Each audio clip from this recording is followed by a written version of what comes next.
ये video important इसलिए क्योंकि कुछ ऐसी बातें हैं जो हमें पता होनी चाहिए, जिससे हम ये प्लान कर सकें कि अब आगे मंडे को क्या होने वाला है।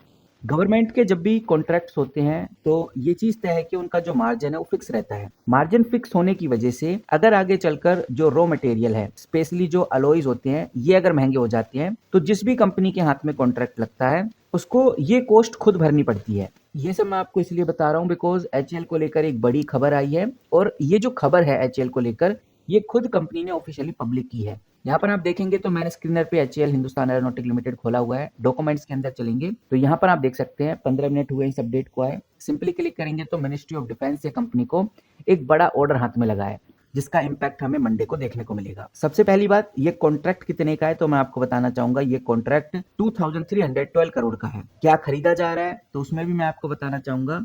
इंडियन कोस्ट गार्ड, जिसको आईसीजी बोलते हैं, आईसीजी के लिए 8 डोनियर 228 एयरक्राफ्ट खरीदे जा रहे हैं। और एक्स्ट्रा यही है कि सिर्फ ये एयरक्राफ्ट ही नहीं खरीद रहे बल्कि उनके साथ जो ऑपरेशनल रोल इक्विपमेंट होते हैं उनको भी खरीदा जा रहा है, जैसे सेंसर, सर्वेलांस टैक, ये सब खरीदा जा रहा है।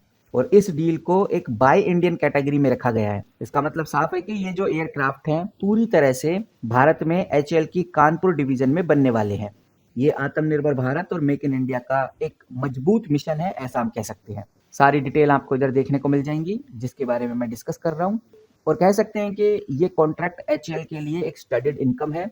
और इस न्यूज के चलते हुए मंडे को भी एचएएल के अंदर आपको अच्छी तेजी देखने को मिलने वाली है, क्योंकि जो फैक्टर है वो सबसे इंपॉर्टेंट है ऑर्डर बुक।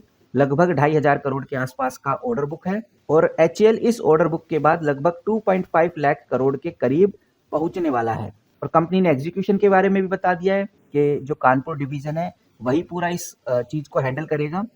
और पॉजिटिव बात यह है कि जो डायनोर है ये एक प्रूवन प्लेटफॉर्म है, तो इसलिए इस डिलीवरी के अंदर, जैसे तेजस जेट की डिलीवरी में काफी डिले हुई थी, वो डिले होने के चांस बहुत कम हैं। ऊपर से एचएएल को एक डाइवर्सिफिकेशन मिल गया है, कोस्ट गार्ड से ऑर्डर आया है। बिकॉज इस बार समझने वाली बात यह है कि अब कंपनी को सिर्फ एयर डिफेंस से ही ऑर्डर नहीं मिल रहे, अब कोस्ट गार्ड से भी ऑर्डर मिलने लगे हैं। ये डाइवर्सिफिकेशन कहीं ना कहीं एचएएल को और मजबूत बनाता है। तो देखते हैं कि भाई अब आगे एचएएल के अंदर क्या होता है। फिलहाल इस खबर से हलचल तो मार्केट में रहने वाली है, और हिंदुस्तान एरोनॉटिक के ऊपर नजर आपको जरूर रखनी है। अगली कंपनी आ जाती है भारत डायनेमिक लिमिटेड। बीडीएल अभी के टाइम पे अस्त्र सीरीज बना रहा है, और अस्त्र मार्क 2 का सफल ट्रायल भी कंपनी ने कर लिया है, जो क्लियरली इशारा करता है कि अब बीडीएल का जो ऑर्डर बुक है सिर्फ डोमेस्टिक नहीं रहेगा बल्कि एक्सपोर्ट मार्केट के लिए भी खुलने वाला है। और जो बात है जो हमें ध्यान रखकर चलनी है, डीआरडीओ भी अब इस अस्त्र मार्क 3 पर काम कर रहा है, जिसमें मेट्रो जैसे रमजेट इंजन भी लगे होंगे। तो इसीलिए गाइज भारत डायनेमिक के ऊपर भी नजर रखना आज के टाइम पे काफी इंपॉर्टेंट हो गया है। और अगर मार्केट की बात करें तो मंडे को जैसी मार्केट खुलेगा तो ये जो एचएएल कंपनी है, बीडीएल ये जो कंपनी है, या जो बीईएल यानी भारत इलेक्ट्रॉनिक लिमिटेड कंपनी है, इन तीनों कंपनीज के ऊपर नजर हर इन्वेस्टर की रहेगी। क्योंकि देखने में नजर आता है कि लगभग 3.6 लाख करोड़ का अप्रूवल मिल चुका है, S-400 की डील हो चुकी है, डोनियर से कॉन्ट्रैक्ट मिल चुका है, मेट्रो अपग्रेड हो रही हैं। इन सब चीजों को ध्यान में रखते हुए इन्वेस्टर्स इन तीनों कंपनीज के ऊपर नजर रखेंगे। तो कह सकते हैं कि मंडे को तीनों कंपनीज गैप अप ओपनिंग में देखने को मिलेंगे, यानी कि प्राइस बढ़कर ही खुलते हुए नजर आएंगे। और अक्सर ऐसी न्यूज के बाद 15 से 30 मिनट तक हमें तेजी देखने को मिलती है जब भी मार्केट ओपन होती है, और फिर बाद में इन्वेस्टर्स प्रॉफिट बुकिंग करना शुरू कर देते हैं। इसीलिए मंडे को मार्केट खुलते ही फोमो मत क्रिएट करिए, यानी कि टॉप में खरीदने की कोशिश मत करिए। अगर हम स्टॉक बाइज समझें तो सबसे पहले हम बात कर लेते हैं भारत डायनेमिक लिमिटेड की। जैसे जैसे S-400 मिसाइल की डील पास आती जाएगी, अस्त्र मार्क 1-2 की जो न्यूज़ है वो मार्केट में देखने को मिलेगी, जिसका बीडीएल को सबसे ज़्यादा फायदा होगा। बीडीएल में हमें तेजी देखने को मिलेगी। और अगर मंडे को ये कंपनी लगभग 3 से 5% के गैप अप पे खुलती है तो यहाँ पर वेट करना जरूरी है। और वहीं अगर ये कंपनी अपने पिछले रेजिस्टेंस को ब्रेक करके सस्टेन करता है तो ये एक लॉन्ग टर्म बाइंग हम कह सकते हैं।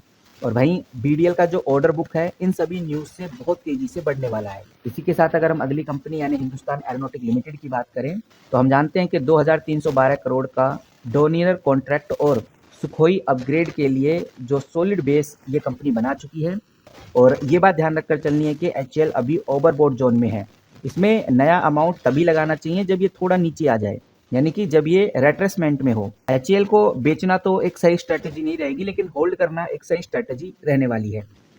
इसी के साथ अगली कंपनी अगर हम बीईएल की बात करें यानी भारत इलेक्ट्रॉनिक लिमिटेड की, ये एक सेफ बैट है, हम ऐसा कह सकते हैं, क्योंकि राफेल और ड्रोन्स में लगने वाला जितना भी इलेक्ट्रॉनिक है उसका सारा काम बीईएल के हाथ में रहेगा। बीईएल एक ऐसी कंपनी है जिसमें वोल्टिलिटी काफ़ी कम होती है। ये एक slow and studied compounding company है।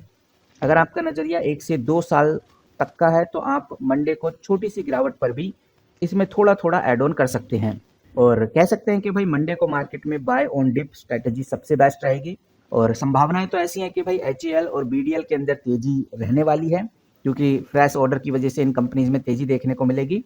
और वहीं जो ये बीईएल है यानी भारत इलेक्ट्रॉनिक लिमिटेड है, ये प्रॉफिटेबिलिटी स्टेबिलिटी के लिए काफ़ी सही है। बाकी जो सबसे इम्पोर्टेंट बात है जो हमें ध्यान रखकर चलनी है वो है यूएस जॉब डेटा और इन्फ्लेशन डेटा, जो इस वीकेंड से पहले ही हमें देखने को मिल गया है। और अगर ये दोनों डेटा मार्केट में खराब आए तो ग्लोबल मार्केट में प्रेशर आपको देखने को मिलेगा। जो कंपनी के स्टॉक्स हैं इनमें तेजी रुक सकती है, इसीलिए ग्लोबल न्यूज़ के ऊपर भी आपको नज़र बना के रखनी है। फिलहाल आप इस चैनल को सब्सक्राइब करके रख सकते हैं, जैसी कोई बड़ी खबर आएगी, बड़ी अपडेट आएगी डिफेंस सेक्टर को लेकर, शिप बिल्डिंग सेक्टर को लेकर, सेमीकंडक्टर सेक्टर को लेकर, तो आपके साथ मैं जरूर शेयर करूंगा। मिलते हैं किसी नई वीडियो के साथ, तब तक के लिए take care and good bye.